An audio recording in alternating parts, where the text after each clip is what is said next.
My name is Sarah. I'm 27 years old and a homemaker. My husband James is 3 years older than me, 30, and a banker. My parents own a construction company, and my parents are still working. James is a graduate of a prestigious university and is just so proud. He talks about my father, who started his own company with a middle school diploma, and then makes fun of him. He always looks down on me because of it. James and I met at a party. I was a fashion model for a magazine when I was in college. Because of this, I was often invited to parties, and I liked to attend them. Some celebrities came to these parties too. I met a lot of people, but all of them were just for that short moment. When I was fed up with such routine, I met James. James doesn't drink. He wasn't into it so much so that it was easy to tell that someone from the company had brought him along. His lack of fashionable look made him stand out in New York. I was curious about James, so we exchanged contact information. James was a little shaky, perhaps because he was nervous, but I liked it. While keeping in touch with James, I remained the same, enjoying the parties. New York was exciting and very attractive. I even had a part-time job where I get paid just by attending parties and drinking together. Looking back, I'm ashamed to have done those things. Then something unexpected happened. At the time, I was in a relationship with my boyfriend. Nevertheless, I was doing what I wanted, and so did he. I really liked him, and still thought we were getting along well. One day, he told me that he was going to get married. This was the first time I found out that he had a fiancée. He was not serious about me. I had mistaken his feelings back then. I thought that men pampered me because they liked me. But I was wrong. The only reason they pamper you is that they want to drink in a good mood and feel good. I was not the only one who thought I was doing well to adapt to a city full of lies. I decided to get a serious job after college, but I was already paying the price for my college years of playing around. My grades were not good at all, and I could not get a job at the company I wanted. So I thought about going back to the countryside. But I didn't want to go back to a town with a chorus of frogs, leaving the glamorous city.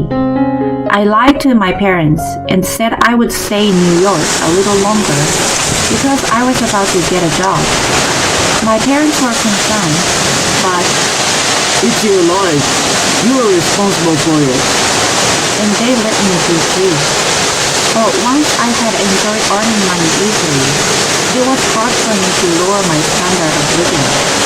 For a while, I took a part-time job. Of course, that's not enough to make a living. I found myself soon resuming attending parties and drinking. It was then that I met James again. That day, I was at the bank job hunting. It was my 10th company this month, and I was about to lose my senses. So I met James again as an interviewer. James didn't seem to notice me there, so I didn't speak to him. But that night, James contacted me and we decided to go out for a drink together. James told me, Unless you stop drinking and go to parties, you will never get a decent, honest job. It may be annoying, but people can tell right away that you have that kind of aura about you. I was shocked when he said that. It was oddly persuasive coming from James, a job interviewer. After that, I started contacting James every day. I realized that I had stopped drinking and attending parties. Then, James confessed to me, and we started dating. I didn't have a steady job, but I was busy working part-time. I was job hunting to get a full-time job, but James stopped me from doing that. If you marry me, why don't you become a housewife? You don't have to worry about money. I would be happy if you did the house chores. Why don't you take a cooking class? I thought I was a total winner and felt like everything was going so well. I mistakenly thought that I could win even if I didn't have a job thanks to my looks after all. I was completely on a roll at the time. As James said, I went to cooking classes and improved myself. Then James told me I was cute and cherished me every day. My friends around me were envious of me, and I felt like I had somehow won for life. Then he proposed to me, which I had been waiting for, and we soon moved in together. James had a pretty good rent allowance from his company, so we lived in a beautiful apartment. I started living there too, and every day was sparkling. When I told my family about it, they were very happy, and I was glad I didn't have to go back to the countryside back then. Then, we greeted both our families to get married. Coming to my hometown, James, who grew up in the city, just laughed. Who lives in a place like this? I felt kind of foolish, but I laughed at the moment too. My parents own a construction company, so they have a lot of heavy machinery. James had taken a picture of them with his phone camera and put it up on social media. And his caption was also somehow as if he made fun of it. I got angry about it. And James said, It's not bad mouthing. It's just that you're taking it in a distorted way. And then he said, I didn't think that a New York girl grew up in the countryside like that. And then he continued to take pictures of the countryside. I started to wonder if this was the right marriage. Later that day, I went to meet James' family. They snickered when they heard about my college and my parents' occupation. I can't help it. Outside work is for people who aren't good at studying. You must have the strongest luck to marry James even though you have no skills. Well, there is a saying that luck is part of the ability, but don't drag James down too much. That's what my mother-in-law said. I was stunned because I did not expect to be treated like that. I was getting more and more anxious about our marriage. But it's crazy to hesitate now. I don't have a job, and I can definitely make a reasonable living with James. So I told myself that this was fine. We didn't have a wedding ceremony. The reason was that our families were totally different, and I wanted to avoid having all of them in one location. Even when we met face to face once, I felt that his family somehow made fun of my parents, so I apologized to my parents. They are right. So it doesn't matter, and I'm used to it because I often encounter such senses doing this job. I felt sorry for my father, who laughed and said that. I really respect my father for making this company so big, even though he is the first generation. He never blames me for my inadequacies. If you have any problems, you can always come back to me. I would be very happy to have an office worker, and I'm happy to work with Sarah. He always welcomed me and respected my decisions, even if my future husband is rude. As long as you are happy, that's fine, of course. So don't care what they say. But if he says anything to hurt you, I will get angry. That's all he said. I couldn't achieve anything, even though he looked such good care of me. I couldn't tell my parents that I had been drinking and attending parties and earning money by doing that. I vowed at that moment to live my life in a way that I could be proud of myself from now on. James and I then got registered and became husband and wife.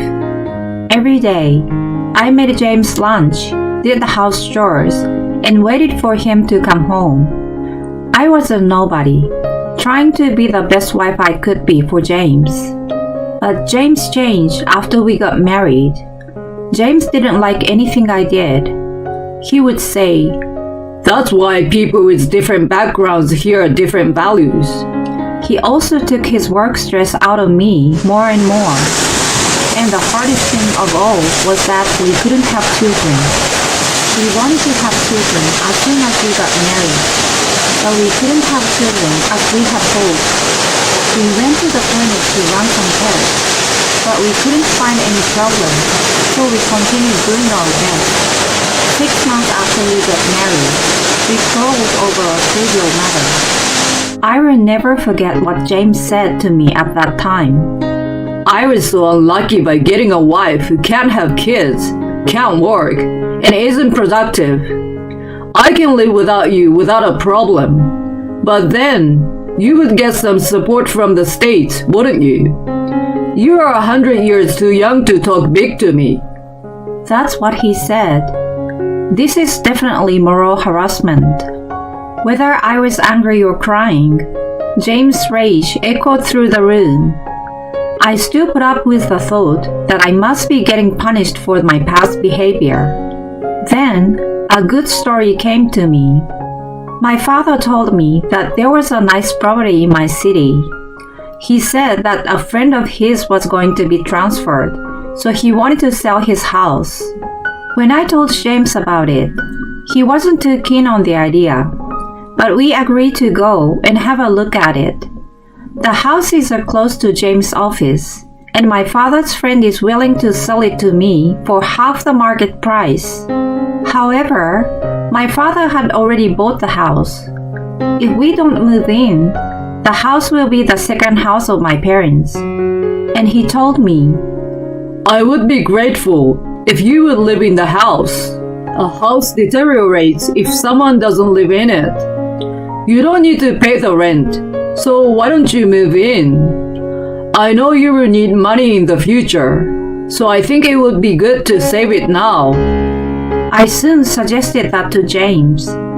I've never lived in a dirty house, so I can only tell you after we had a look into it. And besides, I don't want to owe your parents. I thought, well, that's fine then. I would be more upset if even after moving in, he stays arrogant as he is. I decided to ask my father for the key number, and we took a look together. It is a newer and more stylish house than I had imagined. I was impressed by its luxurious appearance, as well as its surroundings. James was also excited. After all, this is an upscale residential area. James, who has a lot of pride, was very satisfied with the location and the appearance of the house. When we went inside, we were not disappointed. The house is about twice the size of our current house. We were planning to move when we have kids, so it's a little early, but it's ideal. James got excited. Sarah, your dad did a great job. I was wondering what kind of house he was going to show us because he is so rustic, but it's much better than I thought it was going to be. He said, I want to live here.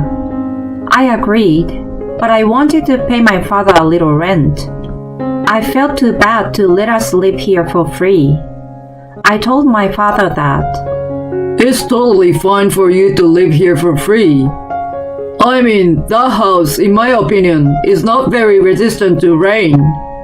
I only bought it because I could afford it for the price of the land, so don't worry about it. But I think you should just rebuild the house eventually. He says it's free of charge. When I told James about it, he said, Your dad doesn't understand the value of money. That's great. I hate ignorant people, but it turns out to be a good thing. I've learned a lot from your father. I was angry at his attitude, but I've never won a quarrel against him. I know that in the end, I will be talked over in different terms and James gets what he wants. Eventually, I thanked my father and we moved in. However, living in a detached house can be a hassle. Community rules, garbage duties, and board members' event have added an unprecedented burden to my life. Since I'm a homemaker, I was the one who did the jobs and attended all the events. James seems busy, and I felt I had no choice. James was generally off on weekends. When we first got married, we would have lunch together at a fancy restaurant on our days off. But since about 6 months ago, he seems to be a different person. He started going to work on his days off more often and coming home late. He was never interested in fashion, but now he's addicted to online shopping. He has his phone in his hands all day, and it's weird to see him grinning at the phone. I found it suspicious, but I didn't feel like asking him about that. It doesn't sadden me if James was cheating on me. However, if he did, I was going to make sure he was brought to justice accordingly. Then, just as I had expected, the incident happened. To my surprise, the adulterers stormed into my house. It was a Sunday morning. James was all on his phone that day. Normally, his phone never rang, but today, his phone rang. "You're getting a call. Shouldn't you answer it?" It's okay. It's a work call anyway. I've decided to not to answer the phone today because it's my day off. About an hour after the call, the intercom rang. I looked at the monitor and saw a woman I had never seen before. I asked, "May I ask who you are?" "I'm James' colleague. I'm having trouble reaching James. Is James there?" She talked to me in a very unfriendly manner. My female intuition said that this woman is James' lover. James paled at the sound of adulterous voice echoing through the house. There was no doubt. I also got nervous. James hurried me out of the house and closed the front door so that I could not hear their conversation. But that idea was naive. I turned on the microphone on the intercom monitor. I can hear their conversation clearly. It's not right to come over to my house. You know my position. I don't reply to you because of this kind of rushed behavior of you. When he said that, the adulterous woman said, "I've put up with it all this time too. Do you understand how I feel? Even if I get fired from the company, I'm fine as long as I can be with you, James." She's crying. I feel like I was watching some cheap late-night drama series. The script seems so easily predictable that even I might be able to write. I thought they were going to hug each other and make up anyway, and that's exactly what happened. I was left with nothing but regret that I had wasted my time on something so uninteresting. I quickly turned off the monitor and pretended I didn't hear anything. When James came into the house, it was a sight to see what his excuse would be. About 5 minutes later, James returned as if nothing has happened. An employee who lives near here delivered some materials to me and shows me the envelope. I responded appropriately and decided to let him fool me for the day. The next day, I finished my chores and started my important work. When it comes to cheating investigations, you should go to the credit agency. But I didn't want to spend money on this nonsense. I started playing detective by myself. I slipped a GPS into James' cover, and I started watching him all the time. On the third day after I started it, there was an immediate movement. After work, he headed in a different direction from our house. I followed him. He went into the house of the woman he was having an affair with, and he didn't come out for about 4 hours. He told me he was working late, so I'm pretty sure he was having an affair. I caught the two of them on camera getting along. I also made sure to check James' messages on my computer, which tell he is going to be late.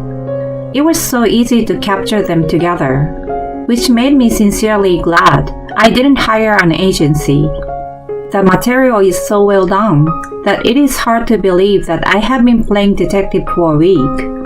I was even about to start to think I have been a detective in a previous life. And that night, I questioned James.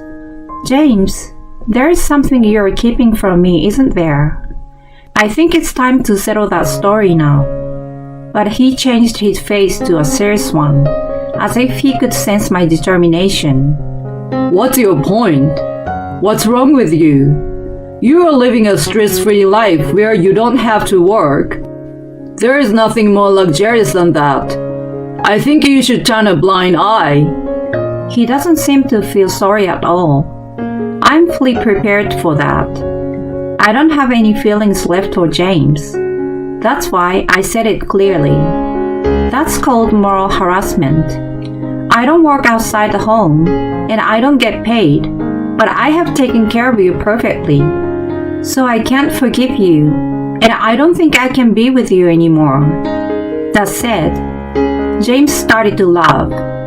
You've just saved me a lot of trouble. You're getting old. Just divorce me. You're not worthy to be fed by me. There is zero good in it for you. I knew he was probably saying something I should be upset about, but I'm not getting any of the content. I feel like I'm listening to music from some strange country. I laid out all the signs of infidelity I've ever collected on the table in front of him. James looks at it and snickers. You really have nothing to do, don't you? Forget it. The time I spent talking to you is just a waste. So get your divorce papers or whatever you're going to do and get it over with. If you're really okay with that. I handed him the filled out divorce papers. Yeah, okay, here you go. Divorce papers. I want it done by the end of the week, so write them down quickly. And this house is my father's, so you have to leave. As I said that, his expression stiffened and changed. Wait, I will take this house. I've told the company that I own this place, so it will be hard to take that back. I will buy it from you at a discount, so you get out. That's impossible. He dares to ask for the house after being taken care of by me, and my father so much more. No. It's not a question of taking it or giving it away. A house is something that originally belonged to the owner. I don't know if you were trying to look good, but you can't do that, so you should give up. Tell the company that you lied to them. When I tell him, he got angry and exploded. He was throwing things and breaking things, and I felt like he was going to kill me. I left the house and called my father. I told him everything, and he got angry. I went back to my parents' house and told James that I was divorcing him. James agreed to the divorce, and it was decided that we would file for divorce on Sunday. Then my father told me, It's a good opportunity. I've rented a storage unit nearby, and we can move James' stuff out there. And we can let everything there that we don't need. So let's clean up and clear out. That's what he said. I didn't get his words, but I took my stuff out as my father instructed. James seems to come home from time to time to get his stuff, but he seems to be rolling into the woman's apartment. I had something I wanted to be done by Sunday. That is to inform the company of the affair. It's not a sweet road where there are no functions. The young woman also needs to be punished for her behavior. I sent the proof of the affair to the company. The next day, I received several calls from James. He must have received the proof of the affair. I'm just telling them what happened. I don't have time to talk to you. We don't need to understand each other anymore, so I won't even try. Let's file the divorce papers on time, and let's both be free. That's all I texted him. The divorce papers were filed on time. I consulted with a lawyer my father introduced me to about alimony and made sure they both paid it. And on this day, my father did the most refreshing thing. My father said he didn't want a house with that kind of seismic insecurity, so he demolished it. James, who didn't know that, was surprised when he came to pick up his stuff the next day. I just left the key to the rental storage in the small mailbox. The woman was left to pay the price for her infidelity. She had worked at the headquarters of a major bank, but was now working in a regional office. James couldn't even get transferred, so he became a copy boy. James, full of pride, left the company immediately. And even if he looked for another company, it was hard to find a job in this time of recession. The alimony he had paid me had wiped out his savings, and he was now living in poverty. He and his lover broke up immediately since then. I heard a rumor that he is now living in a shabby apartment and doing some part-time jobs. He made fun of other people for his entire life. Now it's his turn to be ridiculed, and he deserves it. As for me, I went back to my parents' house and started working as an office worker in the family business. The glitter of the city is nice, but I feel at home in the countryside. My friends live their own suitable lives, and I again realize how foolish I was in the past. From now on, I would like to improve myself by being surrounded by good air and kind people.